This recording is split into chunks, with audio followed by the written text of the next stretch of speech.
Hormuz straight को सैन्य तरीकों से खुलवाने में सहयोग नहीं देने पर अमेरिकी राष्ट्रपति डोनाल्ड ट्रंप का ये रुख सामने आया है, ये बयान सामने आया है। ट्रंप ने नाटो देशों को कागजी शेर बताया और कहा कि नाटो में शामिल कायर देशों को वो याद रखेंगे। ट्रंप ने नाटो देशों पर हॉर्मुज़ स्ट्रेट खोलने में मदद नहीं करने के लिए जमकर खरी खोटी सुनाई और दावा किया कि ईरान के खिलाफ जंग सैन्य तौर पर जीती जा चुकी है और अमेरिका को अब किसी देश की मदद की जरूरत नहीं है।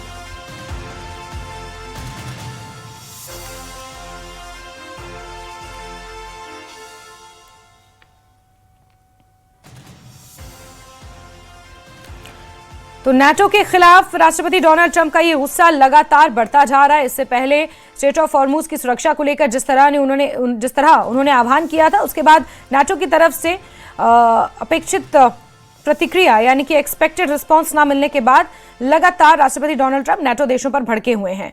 अब उन्होंने यहां तक कह दिया है कि नाटो देश कायर हैं और आने वाले वक्त में वो उन कायर देशों को याद रखेंगे जिन्होंने इस घड़ी में कोई रिस्पांस नहीं दिया या अमेरिका के साथ खड़े हुए नजर नहीं आए। ऐसे में social media handle truth social पर उन्होंने ये लंबा चौड़ा पोस्ट नाटो के खिलाफ पोस्ट किया है।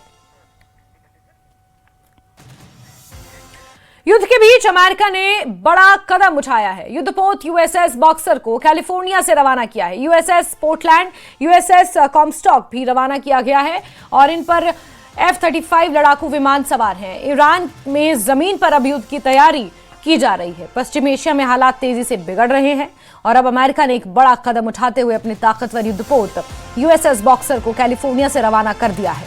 बताया जा रहा है कि ये जहाज ईरान की ओर बढ़ रहा है। यूएसएस बॉक्सर के साथ यूएसएस पोर्टलैंड और यूएसएस कॉमस्टॉक भी शामिल है, जिन पर 2500 सैनिक सवार हैं। ईरान के साथ चल रही जंग में अमेरिका लगभग 8000 सैनिकों की तैनाती में तेजी ला रहा है। इससे पहले यूएसएस ट्रिपोली पहले ही हिंद महासागर के पूर्वी हिस्से में मौजूद है। अब अमेरिका के पास एक साथ 2 बड़े हमला करने वाले जहाज हो जाएंगे।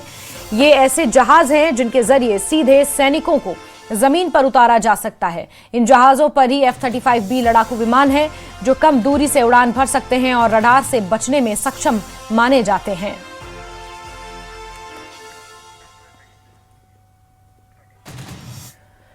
अमेरिकी सेना ने ईरान के ठिकानों को निशाना बनाया है। जहाजों की सुरक्षा सुनिश्चित करने के लिए अटैक किया है। स्ट्रेट ऑफ हॉर्मुज़ में जो अमेरिकी जहाज हैं उनकी सुरक्षा को सुनिश्चित करने के लिए अमेरिका ने यह अटैक किया है। स्ट्रेट ऑफ हॉर्मुज़ में अमेरिका ने निशाना साधा है, ईरान के ठिकानों पर हमला किया है और जहाजों की सुरक्षा के लिए यह अटैक अमेरिका ने किया है, ऐसी जानकारियां सामने निकल कर आई हैं।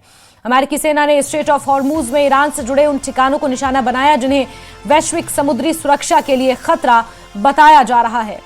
बताया जा रहा है कि यह कार्रवाई अंतर्राष्ट्रीय जहाजों की सुरक्षा सुनिश्चित करने के लिए अमेरिका की तरफ से की गई है।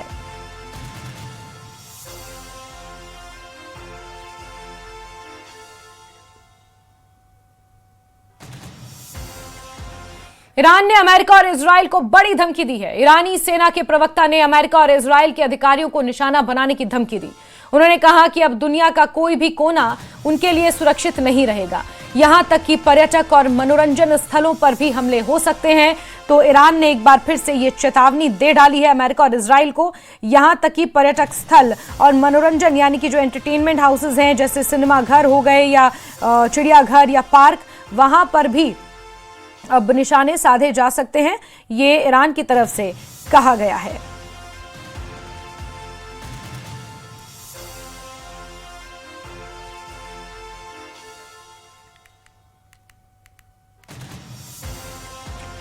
और हॉर्मुज़ स्ट्रेट को लेकर ट्रंप ने बड़ी तैयारी शुरू कर दी है। खार्ग पर कब्जा करके हॉर्मुज़ फ्री कराने की प्लानिंग है। खार्ग द्वीप वही है जहां से ईरान की इकोनॉमी सपोर्ट होती है। यहीं से दुनिया भर में 90% के आसपास कच्चा तेल और गैस निर्यात होती है ईरान में, जिससे ईरान की अर्थव्यवस्था चलती है। और ऐसे में अब इसी खार्ग को कब्जा कर स्ट्रेट ऑफ हॉर्मुज़ को सुरक्षित बनाने की तैयारी ट्रंप कर रहे हैं। खार्ग पर कब्जा करके ईरान पर दबाव बनाने की प्लानिंग राष्ट्रपति डोनाल्ड ट्रंप की है। तो रोज नई रणनीतियों के साथ युद्ध में उतर रहे हैं राष्ट्रपति डोनाल्ड ट्रंप और अब खार्ग पर हमला करने की बात उन्होंने कही है। खार्ग पर नियंत्रण करके उन्होंने ये स्पष्ट किया है कि स्ट्रेट ऑफ हॉर्मुज़ की सुरक्षा सुनिश्चित करेंगे।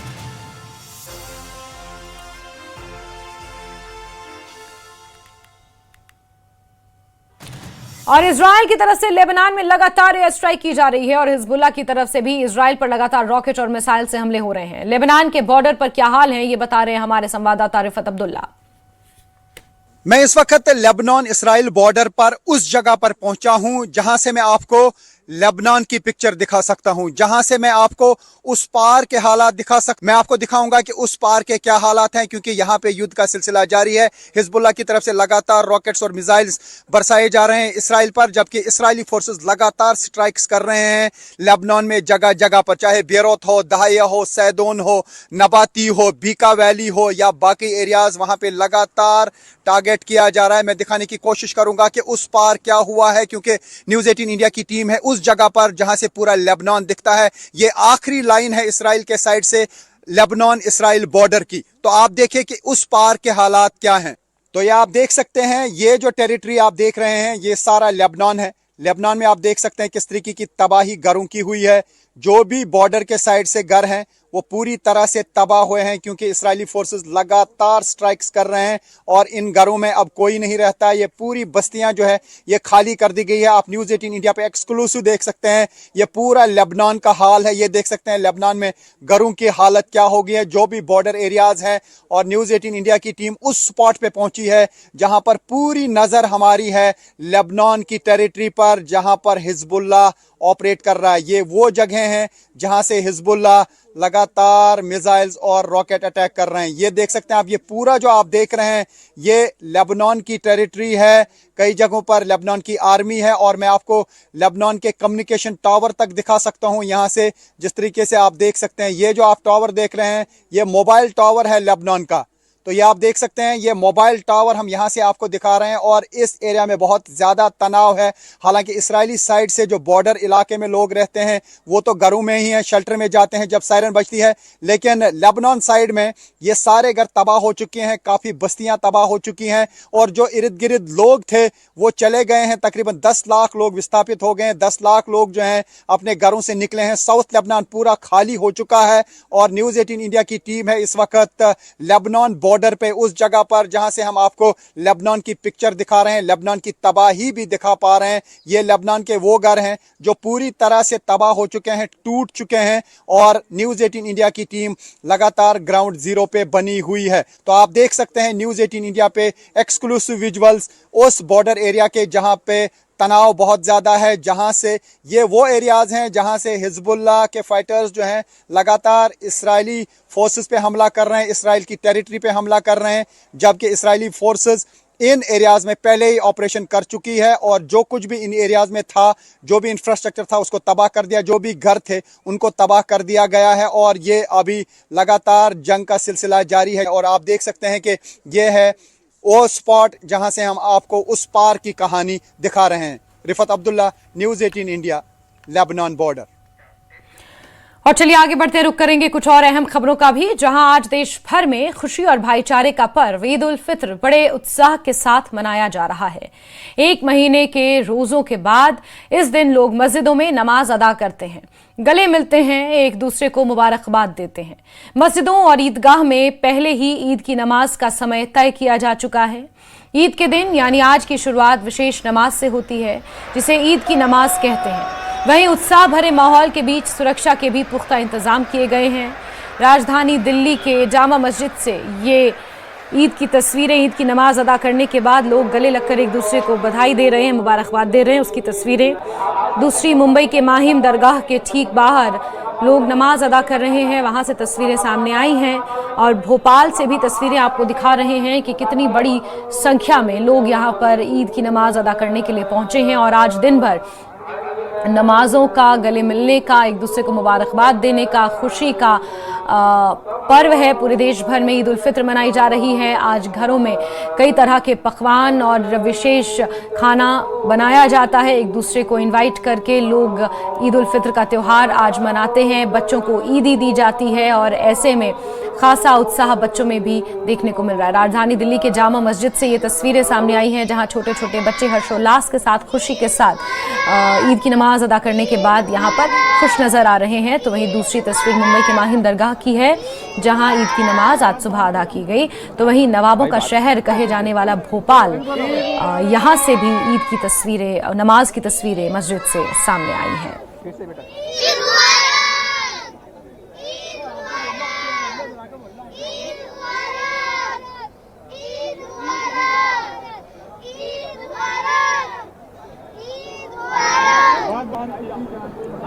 भाई बात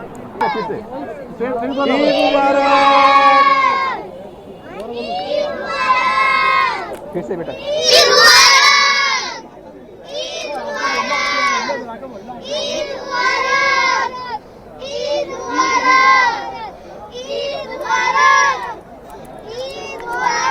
तो छोटे छोटे बच्चे सभी को ईद की मुबारकबाद दे रहे हैं और देखिए किस तरह का खुशी का माहौल है। लोग एक दूसरे को गले लगाकर ईद की मुबारकबाद देते हैं और आज पूरे देश भर में ईद उल फित्र का त्योहार यही धूमधाम के साथ मनाया जाएगा।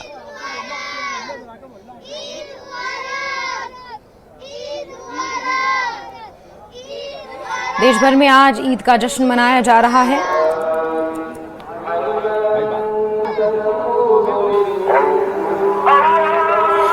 ये दिल्ली के जामा मस्जिद की तस्वीरें सामने आई हैं और एक महीने के रोज़ों के बाद आज का ये त्योहार बेहद महत्वपूर्ण, बेहद खुशी के साथ मनाया जाता है। ईद का असली मतलब होता है खुशी और उल फित्र का मतलब होता है रोज़ा खोलना। तो ईद उल फित्र आज मनाया जा रहा है खुशी के साथ। एक महीने के जो रोज़े रहते हैं, रमज़ान का ये पूरा महीना, माह रमज़ान का आज अंतिम दिन है और आज खुशी के साथ रोज़े खोले जाते हैं। विशेष खाना पीना बनाया जाता है और लोग अल्लाह का शुक्र अदा करते हैं कि उन्हें रोज़े रखने की ताकत दी गई। और ईद की नमाज की अलग अलग तस्वीरें जहां माहिम से आपको दिखा रहे हैं, वहीं जामा मस्जिद से तस्वीरें सामने आई हैं, जम्मू कश्मीर से तस्वीरें सामने आई हैं और इसी तरह आज देश भर की मस्जिदों में ईद की नमाज सबसे पहले अदा की जाती है और उसके बाद एक दूसरे को मुबारकबाद देने का सिलसिला शुरू होता है। फिर लोग एक दूसरे को मुबारकबाद देने के बाद बच्चों में ख़ास तौर की एक्साइटमेंट होती है, खुशी होती है, क्योंकि आज उन्हें ईदी दी जाती है। जो भी बड़े होते हैं वो अपने से छोटों को ईदी देते हैं, जिसमें बहुत सारे तोहफे या कुछ पैसे शामिल होते हैं। और ऐसे में विशेष जो खाना है वो ईद उल फित्र का एक, क्योंकि ये खुशी वाली ईद होती है, यानी कि खुशी से इस रमज़ान का अंत हो रहा है और खुशी से लोग रोज़ा खोल रहे हैं। तो फिर उस खुशी का इजहार खाने पीने के साथ। और यहाँ पर कुछ नेताओं को भी आप देख रहे हैं, शाहनवाज हुसैन सामने आ रहे हैं, वो भी ईद की नमाज अदा करने के लिए यहाँ पहुँचे थे। दिल्ली की जामा मस्जिद से, जम्मू कश्मीर से, इसके अलावा मुंबई से, भोपाल से और इसी तरह देश भर से आज ईद उल फित्र की ये तस्वीरें सामने आ रही हैं।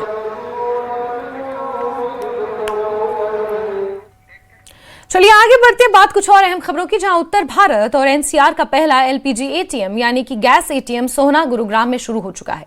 यह भारत का पहला ऐसा ऑटोमेटेड एलपीजी वेंडिंग मशीन है जिसे भारत पेट्रोलियम कॉर्पोरेशन लिमिटेड ने पायलट प्रोजेक्ट के तौर पर लॉन्च किया है। ये खास रिपोर्ट देखिए। मार्च 2026 में उत्तर भारत और एनसीआर क्षेत्र में एक नई तकनीकी पहल की शुरुआत हुई है, जिसने घरेलू गैस वितरण प्रणाली को आधुनिक और सुविधाजनक बनाने की दिशा में महत्वपूर्ण कदम बढ़ाया है। भारत पेट्रोलियम कॉर्पोरेशन लिमिटेड द्वारा भारत गैस के तहत सोहना गुरुग्राम में पहला एलपीजी एटीएम यानी गैस एटीएम शुरू किया गया है, जो पूरी तरह ऑटोमेटेड और 24/7 उपलब्ध है।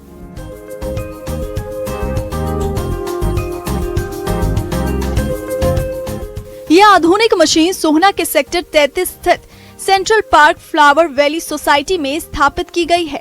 6 मार्च 2026 को शुरू हुई इस सुविधा के जरिए अब उपभोक्ता दिन या रात किसी भी समय गैस सिलेंडर एक्सचेंज या रिफिल कर सकते हैं, जिससे पारंपरिक गैस डिलीवरी सिस्टम पर निर्भरता कम होगी।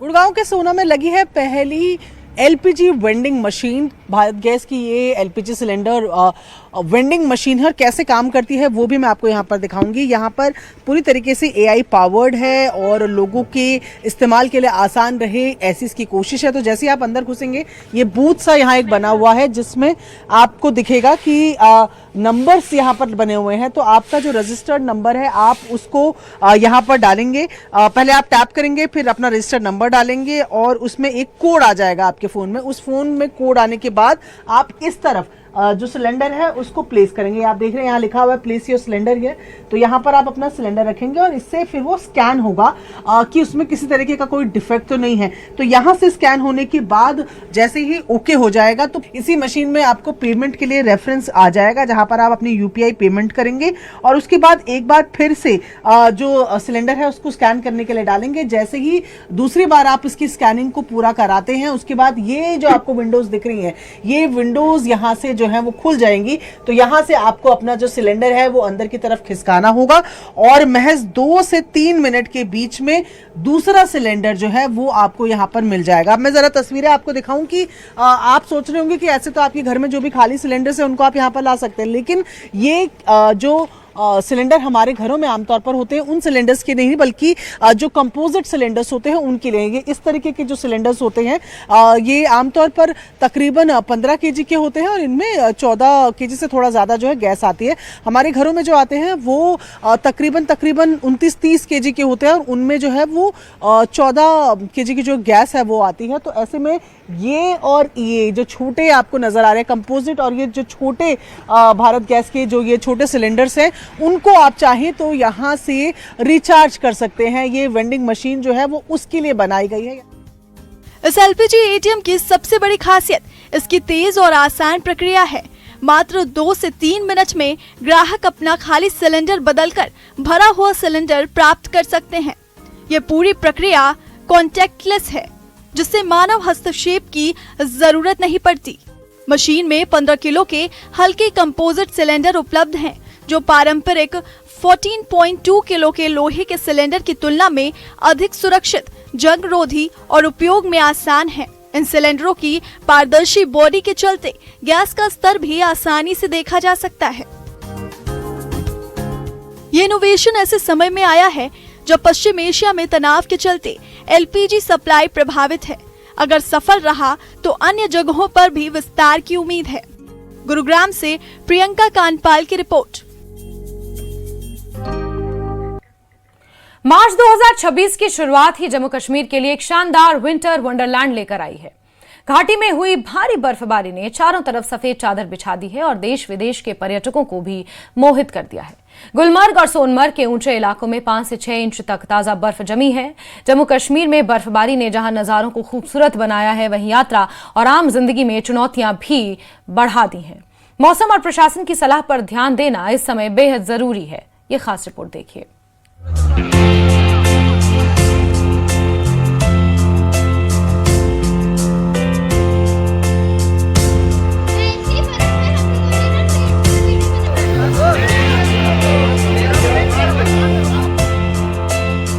मार्च 2026 में जम्मू कश्मीर में हुई भारी बर्फबारी ने घाटी को एक शानदार विंटर वंडरलैंड में बदल दिया है।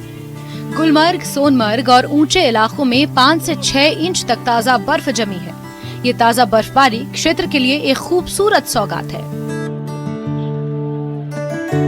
किश्तवाड़ के पड्ढर इलाके के ऊंचे हिस्सों में भी ताजा बर्फबारी देखने को मिली, जिसमें पूजनीय मां चंडी माता मचैल मंदिर भी शामिल है। पिछले 24 घंटों में मैदानी इलाकों में लगातार बारिश हुई है, जबकि पहाड़ी इलाकों में ताजा बर्फबारी, जिससे डोडा और किश्तवाड़ जिलों में तापमान में भी भारी गिरावट आई है। अचानक आई इस शीतलहर के कारण कड़ाके की ठंड लौट आई है। भारी बर्फबारी और लगातार बारिश को देखते हुए अधिकारियों ने एहतियाती कदम उठाने शुरू कर दिए हैं, जिसके मद्देनजर डोडा और किश्तवाड़ के सभी स्कूलों को बंद करने का आदेश दिया गया है। वहीं पुंछ जिले को कश्मीर से जोड़ने वाली ऐतिहासिक मुगल रोड बर्फबारी के कारण तीसरे दिन भी यातायात के लिए बंद रही। हालांकि बीआरओ द्वारा पुंछ जिले की तरफ से मुगल रोड से बर्फ हटाने का अभियान अभी जारी है, ताकि जल्द से जल्द मुगल रोड पर आमोदरफ्त बहाल हो सके।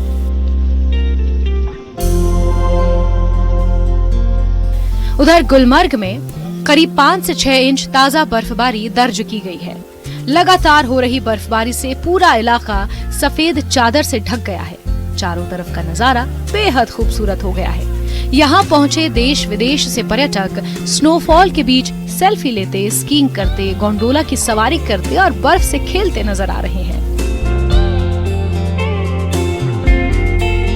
सोनमर्ग में भी बेहद मनमोहक नजारे देखने को मिल रहे हैं। बर्फ की मोटी परत साफ साफ देखी जा सकती है। मौसम विभाग के अनुसार आने वाले दिनों में भी ठंड का असर जारी रह सकता है। जहां एक ओर जम्मू कश्मीर में बर्फबारी ने मुश्किलें बढ़ा दी हैं, तो वहीं कारगिल में भी बर्फ पड़ रही है। कारगिल के सांकू के साथ साथ ज़ांस्कार और द्रास जैसे उच्च ऊंचाई वाले क्षेत्रों में लगातार ताजा हिमपात हो रहा है। पूरा western Himalayan region, Jammu Kashmir, Ladakh, Himachal Pradesh western disturbance की चपेट में आके पिछले 2-3 दिन से मौसम पूरा खराब ही रहा है। पूरा क्लाउडी रहा है, ठंड रहा है, बिल्कुल विंटर लाइक सिचुएशन बना हुआ है। अभी जम्मू कश्मीर में बहुत सारे जगहों पे बारिश हुआ है, अभी भी बारिश चल रहा है। और लद्दाख में खुसूसन जोजिला उसी तरह पेंजिला और ज़ांस्कार के चंद जगहों पे आज भी बर्फबारी हुआ है। हालांकि अभी कहीं से भी लेह रीजन में पहाड़ी इलाकों को छोड़ के कोई मैदानी इलाकों में बर्फबारी नहीं हुआ। अब आज ऐसा ही मौसम जो है अभी रहेगा। प्रशासन ने लोगों को सावधानी बरतने और अनावश्यक यात्रा से बचने की भी सलाह दी है।